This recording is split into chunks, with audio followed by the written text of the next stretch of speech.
psicología es una disciplina que, como tal, nos involucra a trabajar con otras personas. A su misma vez, pues, trabajamos con lo que son todas esas personas. Nuestra principal objetivo, nuestra principal meta como tal, es hacer que se promueva esa intimidad y comprensión, confianza de parte de los demás. Como tal, nuestro principal objetivo como tal es hacer que los derechos fundamentales de esas personas se protejan, ya sea como la dignidad, la integridad, la libertad que tienen esas personas, que sean protegidas. Por lo cual, esta profesión tiene como característica o valor correspondiente la ética. Por tal motivo se decidió crear, generar, diseñar este código ético para que los psicólogos como tal tuvieran un marco de referencia sobre cómo actuar o no en determinadas situaciones. Por lo cual, esto nos lleva al siguiente punto, lo cual es, ¿qué es el código ético? El código ético como tal es un marco de referencia que tienen los psicólogos para saber cómo o no actuar en determinadas situaciones. Se trata de igual manera están establecidos lo que son los valores y deberes de cada psicólogo. ¿Qué es lo que debe ejercer? ¿Qué es lo que debe hacer cada psicólogo? ¿Para qué? Para que los estándares de su servicio, la calidad, no disminuyan. Sin embargo, o por el contrario, aumenten. A continuación se establecen los objetivos. ¿Cuáles son los objetivos de este código ético del psicólogo? Primeramente, favorecer la resolución de disyuntivas éticas en las diversas especialidades de esta profesión. Como tal, como psicólogos en dado momento, tendremos como tal alguna controversia, algún debate ético en cuestión de lo que debemos o no hacer. Para eso tenemos que referirnos al código ético para saber cómo actuar, qué decisiones tomar en determinada situación. Como segundo punto, es evaluar, estructurar y conceptualizar las infracciones posibles que puedan presentarse a las normas. Como tal, nuestro deber es tener ese juicio propio, esa capacidad de juzgar ciertas situaciones para determinar si lo que se está haciendo es correcto o no, si se están violando como tal esos derechos a ese código ético o no. Como tercer punto, resguarda a los psicólogos ante acusaciones o hechos que afecten arbitrariamente su prestigio y ejercicio profesional. Como tal, el código ético no está del todo enfocado a proteger únicamente a los clientes o usuarios, sino también es un medio para poder protegernos a nosotros mismos en diferentes situaciones. Si en dado caso el usuario cree que no se está ejerciendo como tal de manera adecuada los servicios que nosotros les damos, nosotros podemos tener esta referencia para tener esa protección, para no estar indefensos como tal. O sea, tiene múltiples usos este código ético. Ahora, hablemos un poco de los orígenes de este código ético. Primeramente surgió como una necesidad para dar respuesta, como anteriormente lo mencioné, ante ciertas situaciones éticas en las cuales no se sabía o no se establecía cómo debería actuar cierto profesional. Uno de los incursores fue Estados Unidos, que surgió el primer código ético del psicólogo desarrollado en 1953 por la American Psychological Association, o mejor conocida o más popularmente conocida como APA. Como tal, este documento ha sido revisado por los mismos especialistas de esta nación y constantemente se han estado actualizando en cuestión de la necesidad de la población y demás factores. Sin embargo, en otros países como en España, este código ha sido desarrollado por el Código Oficial de Psicólogos, que es la organización de psicólogos de dicho país. Como tal, digamos en España son incursores en cuestión de temas de psicología, pues también tienen su propio código ético. Este código ético también debe ser diseñado, digámoslo así, por cuestiones culturales, el contexto en el cual se encuentren. El contexto como tal en Estados Unidos y en España y en México, pues es muy diferente unos de otros. A continuación siguen los principios éticos fundamentales de los psicólogos. Como tal, estos son la base, los principios que todo psicólogo debe estar familiarizado para dar un desempeño mejor en cuestión de nuestro trabajo y nuestras relaciones personales. Primeramente, se debe de tener en cuenta el respeto a la dignidad de las personas. Todos los psicólogos como profesionales debemos tener como tal este valor, este fundamento bien establecido, ya que como trabajamos con personas es fácilmente que se presten a malos tratos o algunas otras acciones que pudieran herir la dignidad de la persona. Por lo tanto, debemos de tener ese respeto, debemos ser conscientes para que evitemos el mayor daño posible, o de preferencia no hacer ninguno. El siguiente punto es la responsabilidad, que todo ese conjunto de conocimientos no lo utilicemos para hacer daño a la gente. Somos responsables de personas, de vidas, ya que una mala práctica o mala praxis pues puede desencadenar ciertas consecuencias de las cuales incluso podríamos llegar a no ser conscientes. El siguiente punto es la competencia, que va muy relacionado que cada psicólogo debe estar completa y totalmente preparado, bueno, mejor dicho, actualizado en los temas actuales. ¿Por qué? No podemos dejar que como tal, como psicólogos, no estemos actualizados, porque hay ciertas situaciones que van surgiendo. Las sociedades, la mentalidad de las personas cambia constantemente, por lo cual debemos estar preparados para atender ciertas situaciones emergentes si así lo acontece la situación. El siguiente punto es la integridad, que hace referencia a que el psicólogo debe ser honesto, justo, íntegro, que tiene que cumplir con ciertos requisitos para poder dar lo mejor a esa persona. No puede ser solamente un buen psicólogo, pero en casa no estar bien, o ser pésimo con tu grupo de amigos. No, debe ser un conjunto de todo.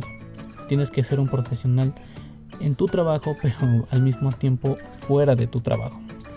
Y el último punto, confidencialidad. Como tal, esta profesión requiere de que cada psicólogo sea responsable de esas ciertas personas que depositan esa confianza en nosotros. Debemos ser capaces de cuidar, de respetar todo lo que esa persona abiertamente nos comparte, independientemente en el ámbito en el que nos encontremos. Debemos de tener ese principio. Sin embargo, dentro del código ético existen ciertas, ¿cómo decirlo?, omisiones específicas en determinadas situaciones. Pero eso, como tal, debemos tenerlo bien claro, bien establecido para evitar el mayor daño posible. Los siguientes puntos o el siguiente subtema, como tal, es la importancia del código de ética o el código ético del psicólogo. ¿Por qué es importante para nosotros como profesionales? Bueno, como ya se mencionó, una de las ventajas o beneficios es que ya contamos con un marco de referencia por la cual ya sabemos cómo deberíamos actuar en ciertas o determinadas situaciones.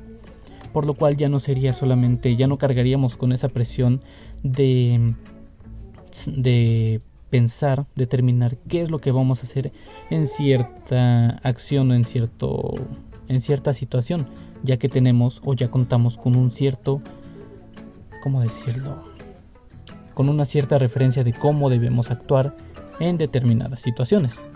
Como tal, otro de los puntos importantes es que este código fomenta la confianza en la profesión. Como tal, si ya estamos regulados o ya nos estamos basando en un cierto código de cómo deberíamos actuar, eso hace que las demás personas que probablemente no crean o desconfían de la psicología tengan esa confianza para abrirse, para confiar en algún psicólogo, ya que no solamente es alguien que hace lo que quiere, sino que se guía en lo que debería hacerse como tal. Y como tercer punto, este código ético tiene un papel de protección de los derechos humanos.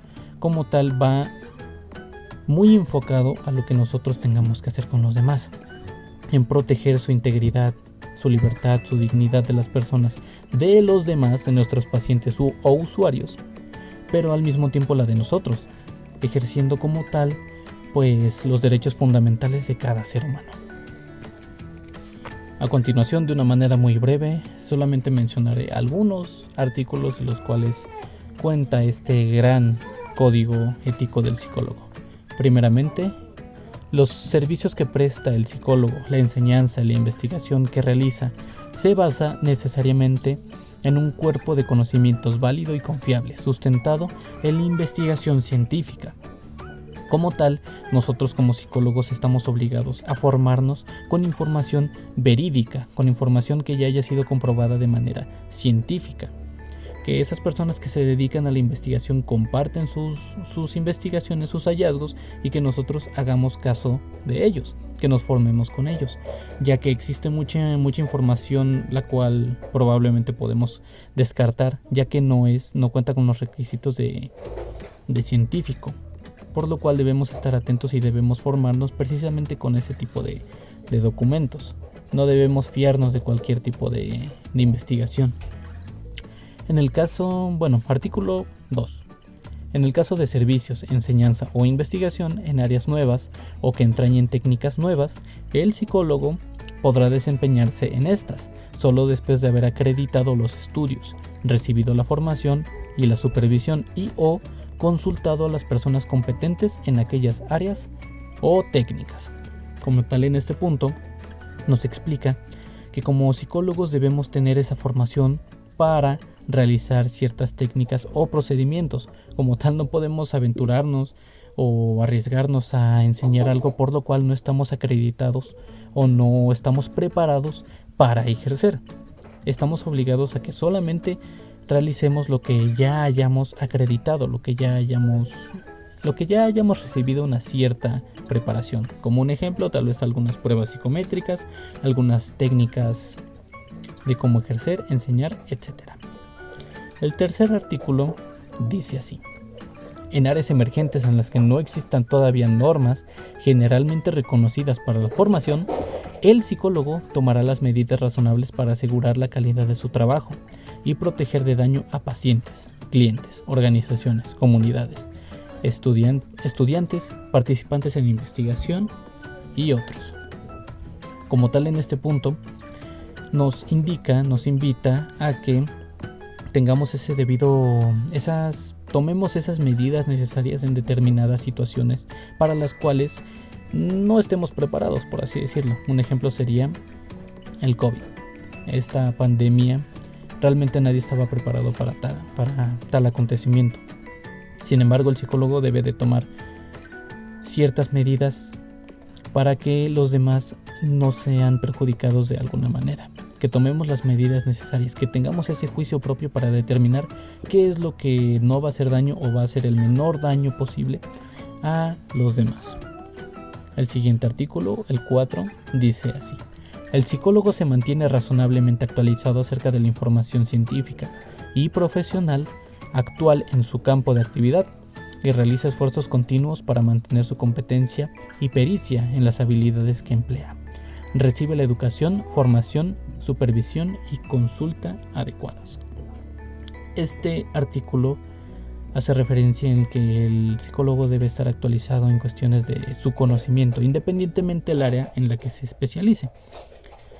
Un ejemplo sería que en cuestión de psicología laboral ya se está aprobando, ya se está discutiendo la reforma de trabajar solamente de 40 horas a la semana, que serían de lunes a viernes, 40 horas distribuidas, y que sería lo único que se tiene que trabajar. El psicólogo en cuestiones laborales debe estar actualizado en cuestiones de cómo se ejercen esos días, en cuestión de cuánto se le va a pagar y otros factores dependiendo de lo que se haya ya establecido en dicha reforma laboral.